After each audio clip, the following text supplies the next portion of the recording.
everyone grows up and you hear about systems and processes. You don't really get into business and really have people in New Zealand who understand their vision well enough. Like they don't know where they want to be in 5 years or where they want the business to be, right? And then they don't know their purpose.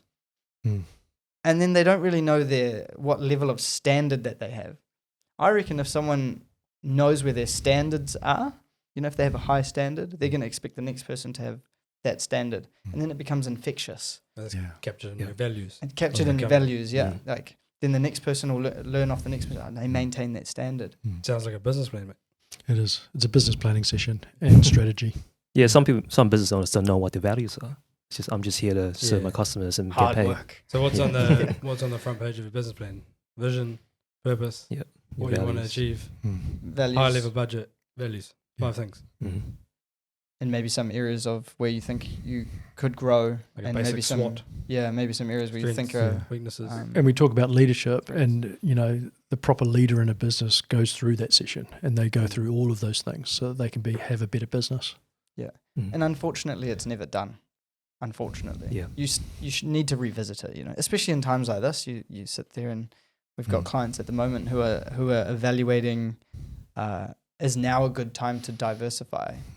Because I don't think diversification is a great thing personally. If you really want to make really, really good money, you need focus. You need to stay narrow. But diversification is good in certain times. Different revenue streams, it can work, within their business. Don't sort of stray too far away from the norm. But it's worth considering for sure. Yeah, like if you sell tires or wheels, maybe see if there's an exhaust business down the road. Like Rebranded. what can be attached. To the customer, the existing customer. Yeah. Your customer's already there, sell them something else. Yeah. Yep. Give them or help them, basically. Selling is just helping. Yeah. So what should a leader of a business, firstly they need to think of themselves as the leader of the business, but what should a leader of a business, if they were having a beer or a social gathering or a wine with their team in next couple of weeks, what should they stand up there and say to their team? I can do this tomorrow, so tell me. I think firstly, I'll tell you what teams you got to normally do. understand their purpose and values. I've seen so many business owners, and I ask them, "Does your employees understand your goal and your purpose in your business?" They're like, "Nah, I never sit down with them. They just come to work." Most of them even work from home permanently, so you never get to see them. Yeah. But if your employees understand your purpose and vision and values, they're on the same path and same goals that you are, and you can both work together and Being achieve it. inclusive, is key. Yeah, for me, it's that inclusiveness. Including all of your team all of the time during these recessionary times. I think it's very important.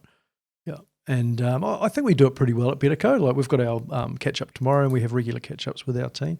But I think we just need to encourage the business owners that we act for to do the same thing, because I don't think they all do it well enough.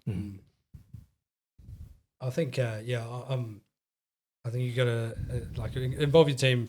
The thing I was thinking about is like the one thing that I think has changed a lot for our team is when we opened up our books, and it was like the scariest thing when you tell someone to go show them the P&L or at least the revenue lines and go, this is how much money we make and you help us make and how we grow.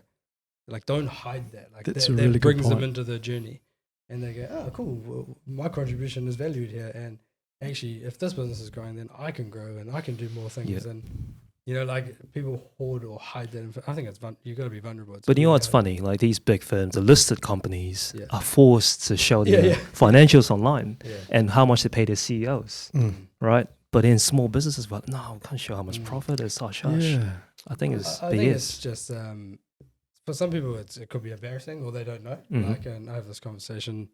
I had this one this week actually, and it's like, actually, you should be really proud of your balance sheet because it's strong. Like, and not many people have a strong balance sheet, but it's not until I say, oh, you should be proud of your balance sheet and like genuinely say it. Yeah. Because I wouldn't just say it. And they go, oh, shit, I didn't realize. They don't know. Yeah. Strong balance sheet enables you to do all the things that people don't think about. Yeah. Keep your staff, go to sleep at night without, stressing out.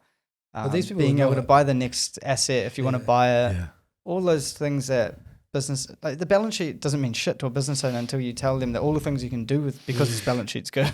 Oh, they don't understand, right? They're good at their trade. They're good at doing what they do. They don't understand the numbers, right? So they rely on us heavily to be like, P&L is good, balance sheet is great. Yeah, here's the thing. So that's a really good point. And sharing that that information with your team is powerful. And look, you don't have to show the detail either. You know, it can be a high level summary of your performance, because we understand that there's, you don't want to show all of your cards to your team, but I think, I really like that. Yeah. But how many of our customers do you think do share it with their wider team?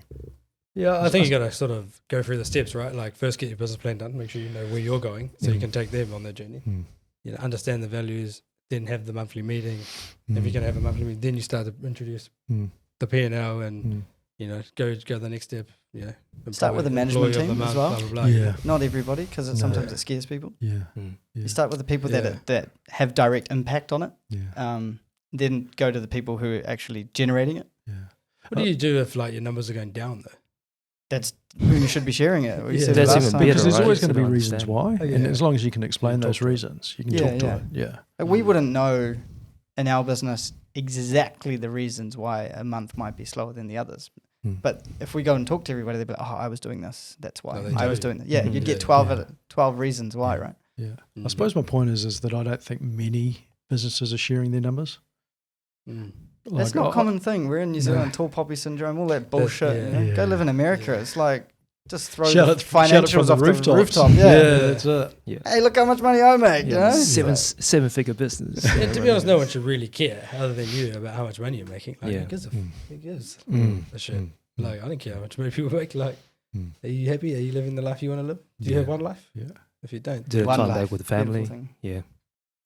Okay, so I think, in summary, I mean, we've talked about it a lot, but I think this is the time for any business owner in New Zealand to actually be like, hey, I'm actually a leader and I need to act like one, not just in the business, but at home and with my friends. I need to act like a leader here. And if there's negative commentary when you're having a beer or a wine with your mates, or you're at a 5-year-old's birthday party and people are talking about recession and all that.